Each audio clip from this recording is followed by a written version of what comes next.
Yes, so I'm probably the last remaining founder member of the IoT Security Foundation.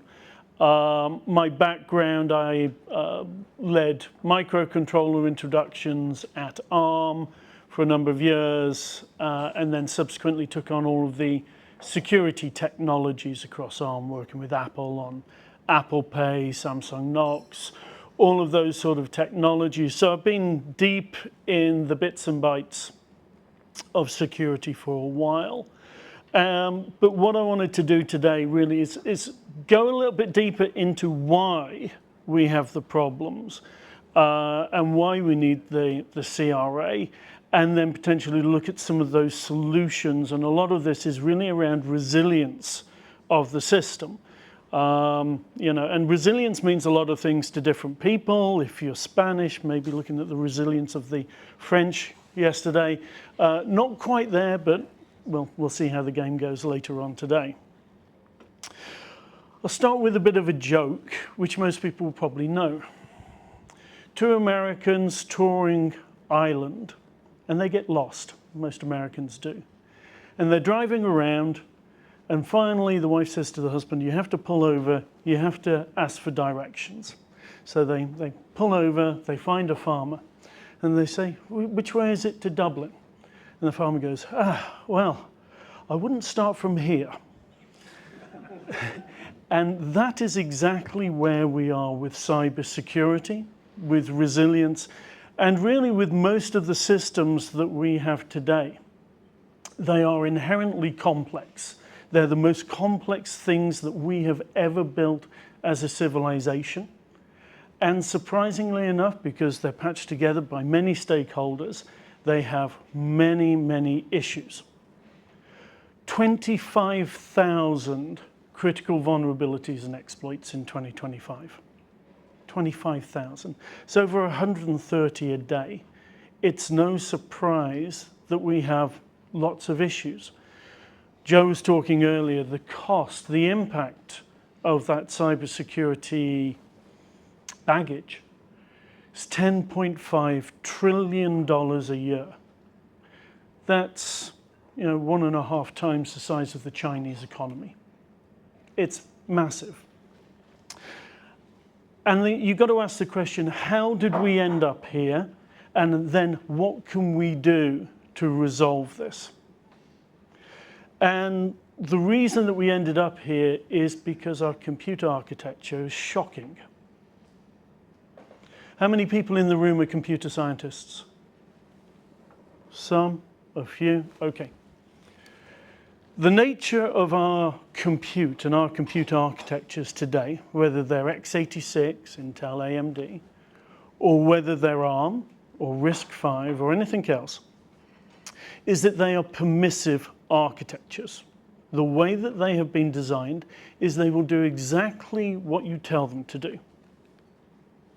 And that's great at one level, but it also means that bad actors can come in and they can impact those.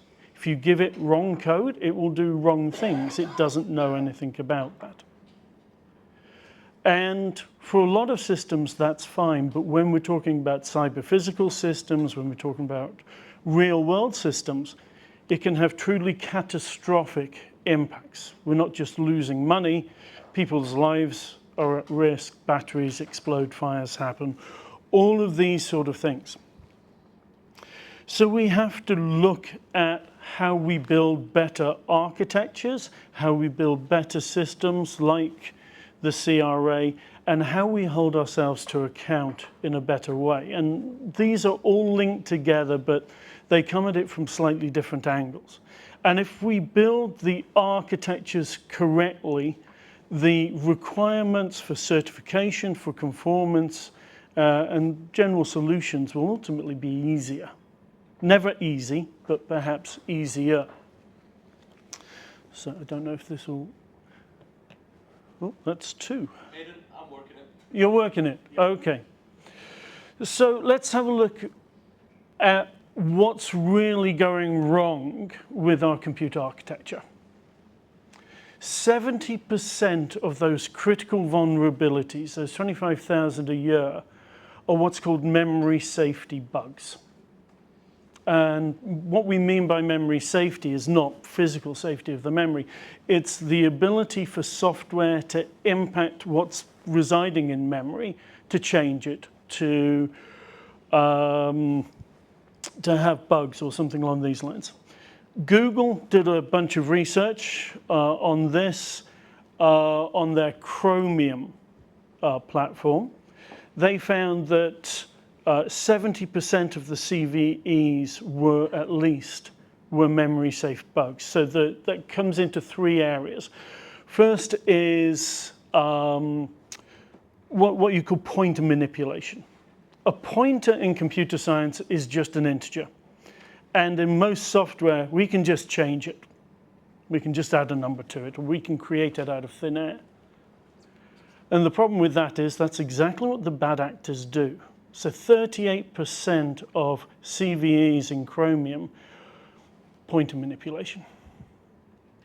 The next one is what's called use after free. Use after free basically means I'm allocating an area of memory and putting some data in there, and then I release it because I only have so much. The challenge is most people don't then zero it. They don't cleanse it. So again, about 34% of CVEs basically are just data left in place where people can go and manipulate it and figure out what's been running and figure out what your secrets are. And no matter what you do in terms of your key manipulation, if your software is bad, you're going to get owned. And then there's control flow, what we call perhaps jump tables or linked list attacks. And again, these are about another 20-odd%. And by the time you've gone through that, most of the things which go wrong in our systems are inherently these memory safety issues. And it allows for a whole set of these problems to happen. So about 15 years ago, DARPA in the US set up a project under the US Air Force called CRASH, which was for a clean sheet, resilient architecture. Back to here. Now, the people who ran that wanted to do a follow-up project called BURN, but the US Air Force didn't like crash and burn in the same sentence. I can understand that. Now, so crash has evolved. They sat in a dark room. They said, look, our architectures are physically broken. How do we do this? How do we bring in the concepts of intentionality? What are we trying to get done? And how do we make sure that we only deliver the privilege levels that we need? So they designed that. That was a good piece of work. They moved it on into SRI, Stanford Research International. And ultimately, that has now been picked up and driven by the UK government.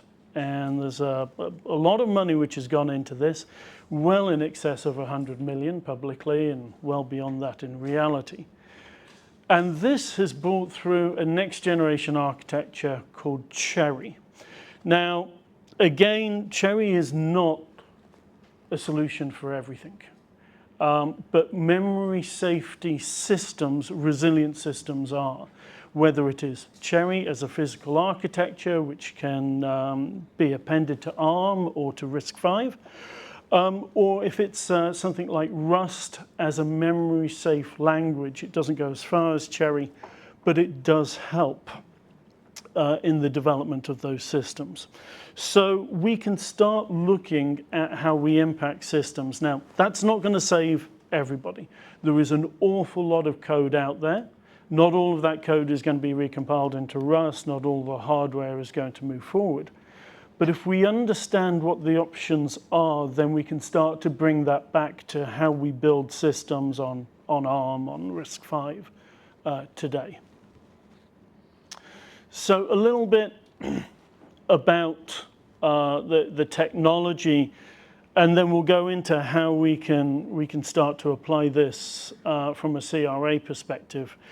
And the fundamental here is intentionality. the principle of intentionality. What am I trying to do? How do I guarantee that I'm doing it? And this then links back into the conformance and the compliance that we're trying to do through CRA, because we have things that we can act upon. Until we have that, we're walking in the fog. We're trying to say, okay, how do I prove my system is cyber resilient? Well, run it. How do you prove a negative? It's impossible. So what we have in this type of system, and the same in Rust, is the ability to put in structures which are formally provable. And this has gone through what's called formal verification from the University of Oxford. We can prove that systems are formalized and are achievable and are acting correctly. Another benefit of this is that our boot process can be reduced because we can guarantee the boot chain. So for initial boot is 300 instructions. Now at that level you can go in and you can actually go line by line and you can guarantee exactly what's happening. So in terms of intentionality and the robustness in there, we can actually say, is this a pointer?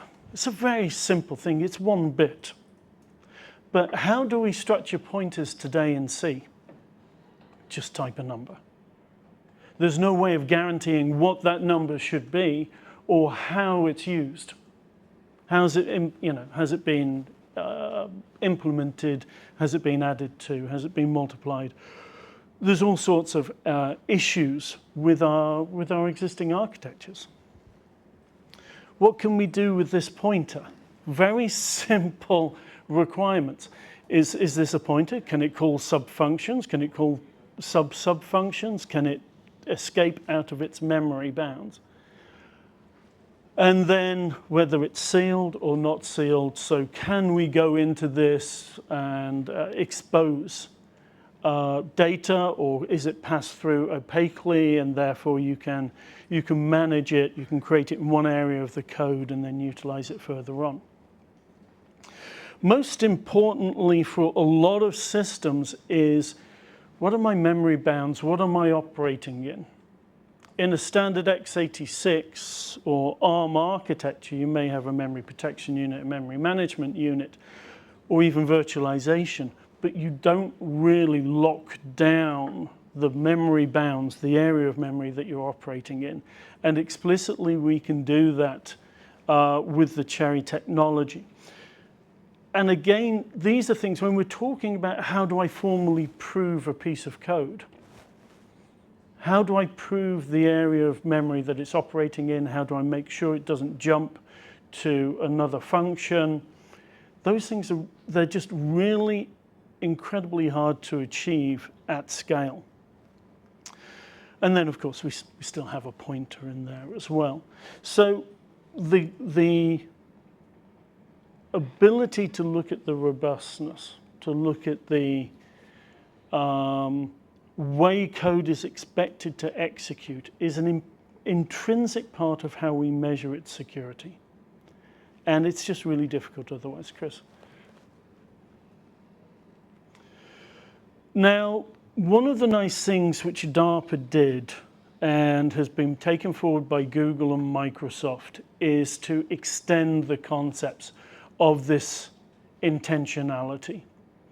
As SCI, we're partnered very strongly with Microsoft around the Cherry standard, around Chariot cores, which Microsoft have created and we co-own in the open source with Microsoft and Google.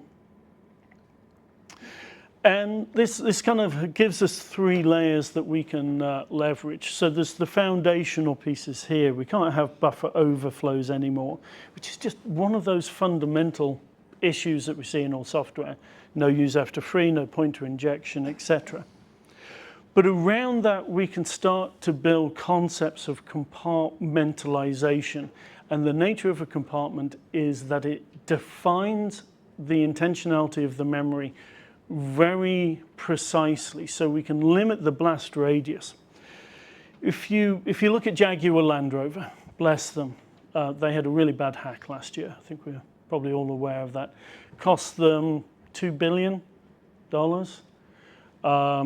I know personally, because my brother works for one of the administrators in the West Midlands, 20 companies went bust. These things have real consequences. The JLR attack wasn't really an attack. They stole credentials. They phoned up their Indian IT department, pretended to be somebody else. Credentials were reset. They got access. They got into the system. It's bad, but it happens. The challenge was, once they had those credentials, they could go anywhere in the system. So the CISO team pulled all the plugs. The manufacturing floor went dark, and it took them 2 months to bring it back up. Now, one of the challenges that we have in that type of system is, where is the periphery? Where does it end? The challenge with the IT system, which JLR had at the time, was there was really no limits. And certainly when they pulled the plug. So the ability to define these compartments in a more structured way enables us to build more resilience into our systems, because we can define which box has gone, we can monitor for which compartments are impacted, and we can reset them, and we can self-heal. And again, this is part of the work that DARPA did. How do you have self-healing systems in a hugely complex domain? And through this, we can also protect secrets better. Most people are aware of digital wallets, secure elements. I have the unfortunate honor of having developed those at ARM, because that was the technology we had at the time. It's a point in space and time. There are better ways of protecting secrets and sharing them. So isolation is easy, safe sharing is really hard. Because we then do that, we can then build some higher level systemic components. We can do policy enforcement, which functions can call which. And again, from a CRA perspective, it's really important that we can understand what is our software calling, what functions does it have, which privileges does it have, how do we map those, and how do we formally prove them. And this then also enables fine-grained auditing. What was called at what point, and how do we map that? And we can do that out into an application with a language called Rogol. Okay. So we have some of these better capabilities to develop software. They deliver a lot of these capabilities, and again, I apologize for those people who aren't already on Cherry. You should be, but I realize no systems are today. It needs to move forward. But we can enforce memory safety. We have fine-grained access control, robust compartmentalization. We can simplify formal methods. We can have fail-safe responses, and we support Rust, as well as C and C++. SCI, we're obviously driving this as a commercial operation, but as I say, our partners include Microsoft, Google, many of the other big seven. The UK government, in partnership with PA Consulting here, we're looking at how we can drive the adoption of Cherry into the OEMs, so focusing a lot around smart energy, around defense capabilities, and a number of those areas. So if we go forward, let's bring this back to the CRA. How am I doing on time? So we've talked about a lot of this already. It's on us. September the 11th, we have to start dealing with the reality of this. And it's really hard. The reality, I think, is that the EU will go after the most egregious breaches in the first instance. They will make use cases out of this. That's not to get you off the hook, but it's the reality. I know working with some of the bigger companies, they're very worried about being sued because they will always get sued in the billions of dollars. We've already seen that happening. So let's move on. So we talked about the time frame, I think, earlier before. Let's go to the next one. So again, we've probably talked a lot through this, but it is really how the product manufacturers have to bind this into their applications. How many people here have code which is in the megabytes or gigabytes in their product? Even in embedded systems, it's huge. You will have flaws. For every 1,000 lines of code, you will have a flaw. The question is what you do about it and how you manage it moving forward.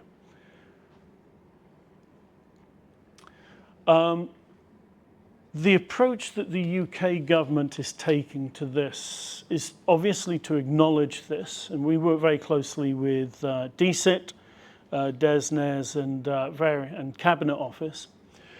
But one of the new design philosophies which we're trying to bring, or they're trying to bring to bear, is security by design. And how do we build systems with this resilience imbued in them? And security by default, you shouldn't be building something which is insecure. That'd just be crazy. And yet, most people are focused on getting a product to market because that's how they make money. The challenge is how do we make cybersecurity either invisible or a value add as opposed to a value subtract. Today, most people go, oh, cybersecurity is going to cost me extra to build it in. I'm going to have to think harder. I'm going to have to hire a team. I'm going to have to test it. I've got to go through the CRA. It's kind of back to front. Done correctly, cybersecurity should be one of the biggest advantages for the company. It should be one of the highest value components to the system because you can manage and maintain. We need to transform the value being in the hardware to the value being in the services, but you can only deliver services if you can secure the system.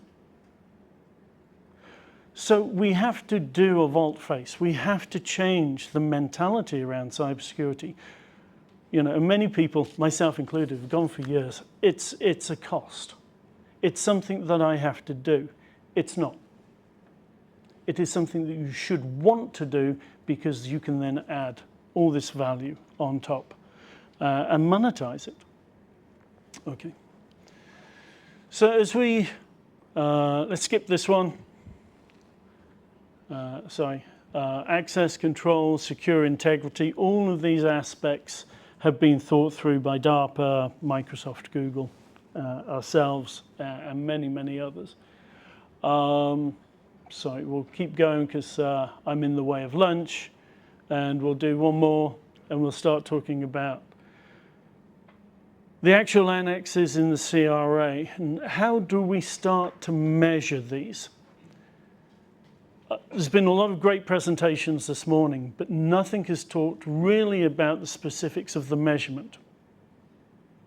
How do you know if you've passed or you've failed? How are people monitoring you? So if we go on to the next, go one more. If we look at the compliance with the CRA, how do we start to actually measure this? How do we get our heads around it?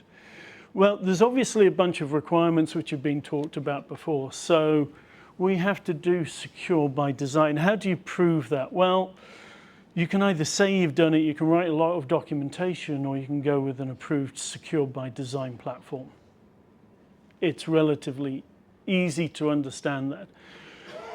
The UK government have a program called Digital Security by Design, run by DCIT, and obviously Cherry, and the Cherry technology is a strong part of that.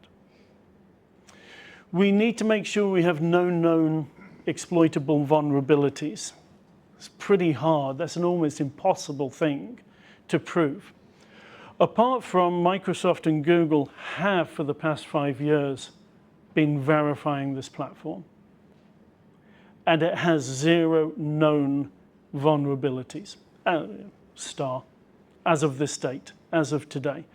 Microsoft did find one vulnerability which was leaking some side channel information, better than MTE, memory tagging, but still I think 1 in 64-bit, 1 in 64 memory references could potentially leak some information. We closed that out in the architecture.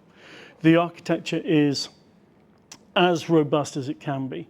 The US government have put 14 technologies through secure clarification. Only one of them still exists, which is Cherry. So we have this capability, and it's a different type of security. It's not encryption. It is really around software flow. We have to have secure by default. So, hey, again, like most people, you have a very strong boot, but it's only 300 instructions, so it's formally provable. And the nature of the compartmentalization that DARPA created in here means that we can do more secure updates and capturing of patches.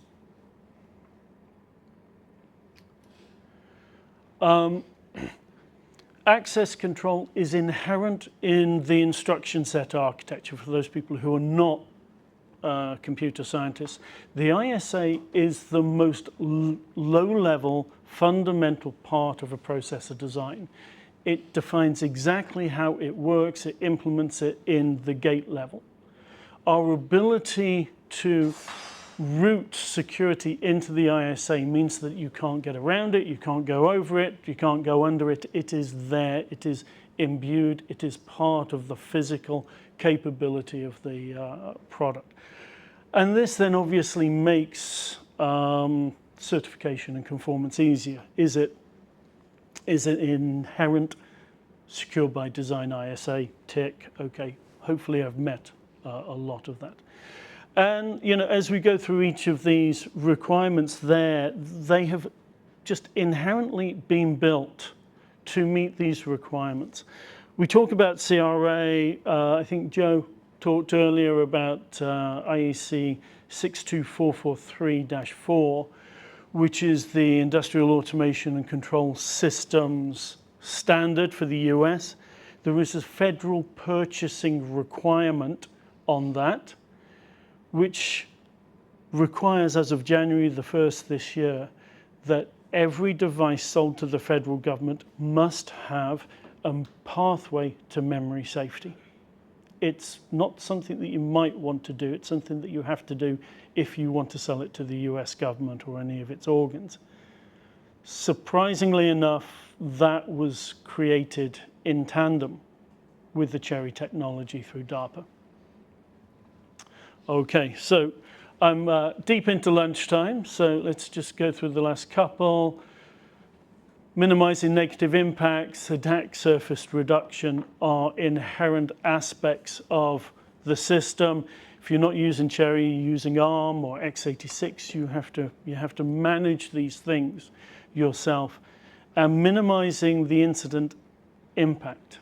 And again, this is a really hard one to define, but if you're JLR, you can put a number to it. The challenge with most boards when talking about cyber is there's no knowing how it's going to impact your company. An incident could be, we've lost some data, never mind, let's tuck that away in the next quarterly report. Or it could be an existential threat. And anywhere in between. So how do cyber insurance companies figure out your premiums? It's a very, very difficult question. And part of the CRA, again, will enable you to say, we're doing the right things, our premiums should be lower, but it doesn't actually impact the result if you go to the wall. So last couple of slides, vulnerability handling, a real big one. If you've got a Cat 1, you have to report it in 24 hours. You have to have remediation, I think, inside 48 hours. How many companies do that? How many companies will go, yeah, I've just been owned. Let me go tell everybody I've been owned inside of the day. And then our engineers inside the week will figure out how to patch this. The big seven, when they release a patch, it costs them about $250,000 per patch to release it. So, you know, these things are not free, they're not easy, they are challenging. The nice thing on the final slide is basically in a Cherry system, it's almost impossible to have a Cat 1 bug. So inherently, you don't have to report them because you can't have them, because they will not be systemic, at least as far as we're aware. Okay, so I think that's it. We'll share the slides. Thank you, everybody, for your time and your interest. And yeah, we'll move to lunch.